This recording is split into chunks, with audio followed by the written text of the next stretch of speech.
Meron tayong tuwalya ng baka. Yung masarap kaya ito ay linisan muna natin.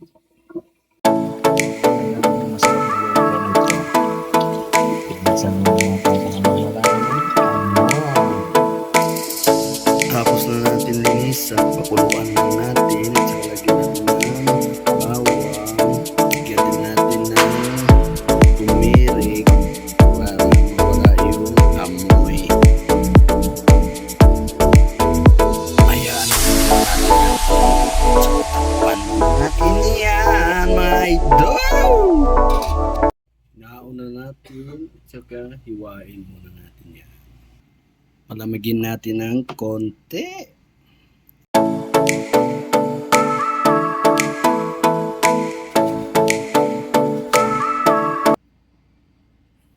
Hiwa muna tayo. Tapos gisahin na natin yan.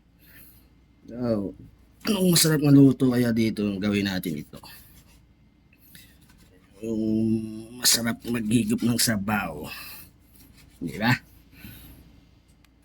Tapos natin kahiwa. Pagkatapos yan, hiwa naman tayo ng Ricardo natin mga idol. Ayan, meron tayong sili, luya. Yan lang yung Ricardo natin mga idol. Pupukin lang natin yan. Durugin.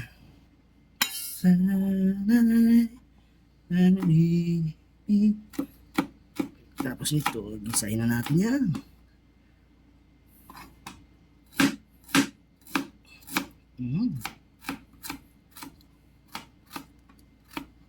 Mas madaming luya, mas masarap. Walang amoy.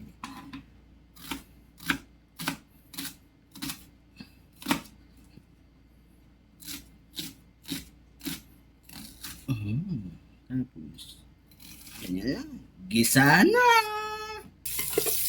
Yan, mag-gisa lang tayo. Gisa natin yan. Ricardo pa lang ang bango na. Sarap. Lagyan natin yung tuwalya ng iniwa natin. Lagay na natin yung magic. Baka naman. Asin. Sabay na natin yung mamasita sa paggisa. Ilagay na natin yung sabaw niya, yung kinakuluan natin kanina. Hiwa na naman tayo ng Ricardos niya. Ayan o, Ricardos natin. Pangpasarap. Tapos ganitong gamitin mo, mas mabilis magbalat ka.